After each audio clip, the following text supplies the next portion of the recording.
കണ്ട് രണ്ട് കണ്ണ് കണ്ട് രണ്ട് കണ്ണ്. അയ്യോ എന്നെ കൂടെ കൊണ്ട് നമ്മുടെ റോയിച്ചൻ പോയടാ.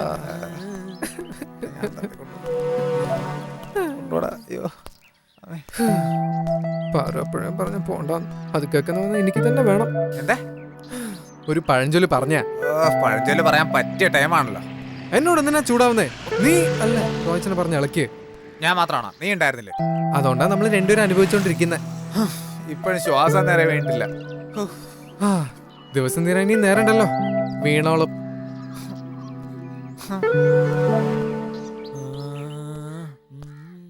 നീ റോയിച്ചനോട് പറയാതൊക്കെ നിർത്താൻ.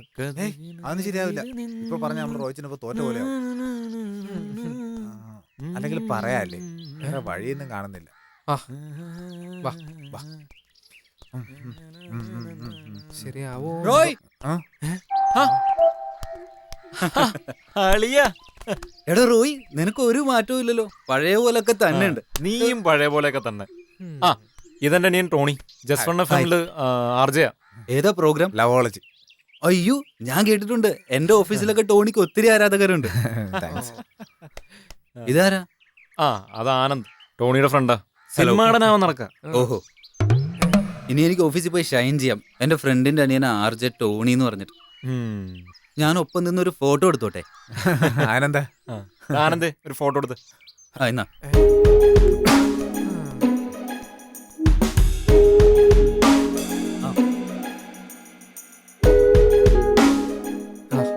ഞാൻ ചില പരസ്യത്തിലൊക്കെ അഭിനയിച്ചിട്ടുണ്ട്. എടോ, അതിലൊന്നും വലിയ കാര്യമൊന്നുമില്ല. ഇപ്പൊ ഈ സിനിമാക്കാരെക്കാളും ഫാൻസ് ആർജേസിനാ. അത് ശരിയാ, ഇവൻ കുറെ നാളെ സിനിമയിൽ അഭിനയിക്കണം എന്ന് പറഞ്ഞ് നടക്കാം. ടോണി ആണെങ്കിൽ പെട്ടെന്ന് ഇറങ്ങി ക്ലിക്ക്.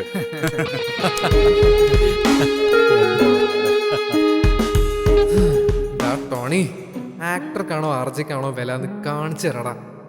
നിനക്കിട്ടൊരു പണി ഞാൻ FM തന്നെ തരുന്നുണ്ട്. എത്രയും പെട്ടെന്ന് കാത്തിരുന്ന് കണ്ടോ. മനസ്സിനുള്ളിൽ പ്രണയമുണ്ടെങ്കിലാണ് നമുക്ക് മഴയും മഞ്ഞും നിലാവും എല്ലാം നന്നായി ആസ്വദിക്കാൻ കഴിയുക. പക്ഷേ ഇവിടെ മനസ്സിനുള്ളിൽ പ്രണയം ഒളിപ്പിച്ചു വെക്കാതെ നമ്മോട് സംസാരിച്ച് നമ്മുടെ എല്ലാം മനസ്സുകളിൽ നിലാമഴ പെയ്യിക്കാൻ ഒരു കോളർ റെഡി ആയിട്ടുണ്ട്. സ്വാഗതം, ഞാൻ നിങ്ങളുടെ ടോണി ലവോളജിയുമായി. ഇത് ജസ്റ്റ് ഫൺ 98.6. ഹലോ ഹലോ, പേര് പറയൂ. സുരേഷ്. സുരേഷ്.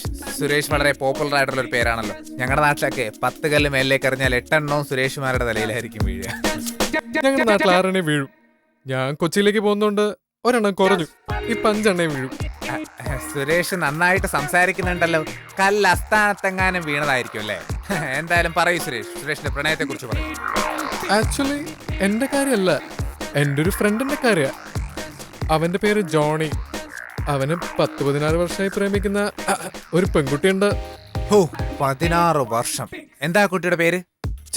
മഞ്ജു. ഈ ജോണി ഒരു ദുഷ്ടനാ. അവൻ അവളെ തിരിഞ്ഞു പോലും നോക്കാതെ മീനു എന്ന് പറഞ്ഞൊരു പെൺകുട്ടിയുടെ പിന്നാലെയാ. മീനു ഇപ്പൊ ബാംഗ്ലൂരില. അവൻ കണ്ട പെൺപിള്ളേരെ പിന്നാലെ എല്ലാം ഫ്ലേർട്ട് ചെയ്യും. ജോണി പറയണ ആ കുട്ടിക്ക് വട്ടാന്നാ. മഞ്ജുവിന് വട്ടൊന്നുമില്ല, സ്നേഹം കൂടുതൽ പ്രകടിപ്പിക്കും, അത്രേ ഉള്ളൂ. ജോണിനോടുള്ള സ്നേഹം കാരണം മഞ്ജു അവന്റെ കോഫി ഷോപ്പിൽ എന്നെ ജോലിക്ക് കയറിയിരിക്കുക. ഇതിന് ജോണി അല്ല ടോണി ചേട്ടൻ തന്നെ ഒരു പരിഹാരം പറയണം. ആ ആഭാസന്റെ അടുത്ത് തന്നെയല്ലേ തെറ്റ്? ഒരു ഫ്രണ്ടിനെ ഇങ്ങനെ ആഭാസനൊന്നും പറയാൻ പാടില്ല. ഇവനൊരു പെൺകുട്ടീനെ വേദനിപ്പിച്ചിട്ടല്ലേ? എന്താ അതിനൊരു സൊല്യൂഷൻ? കേട്ടിടത്തോളം ജോണിയുടെ ഭാഗത്ത് തന്നെയാണ് തെറ്റ്. ജോണി ഫ്ലേട്ടിംഗ് ഒക്കെ നിർത്തി മീനുവിനെ മറന്നിട്ട് മഞ്ജുവിനെ സ്നേഹിച്ചു തുടങ്ങണം. എത്രയായാലും ആ പെൺകുട്ടി ഇത്രയും കാലം പ്രേമിച്ചതല്ലേ. ജോണി ഇത് കേൾക്കുന്നുണ്ടെങ്കിൽ മഞ്ജുവിനെ തിരിച്ച് സ്നേഹിച്ചു തുടങ്ങണം. ഇത്രക്ക് നീചനാവാൻ പാടില്ലെന്ന് കൂടി പറയണം.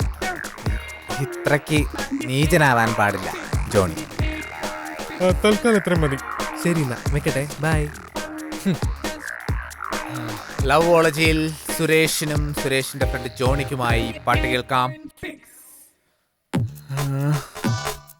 Johnny, Manju, Tony, Chinchu.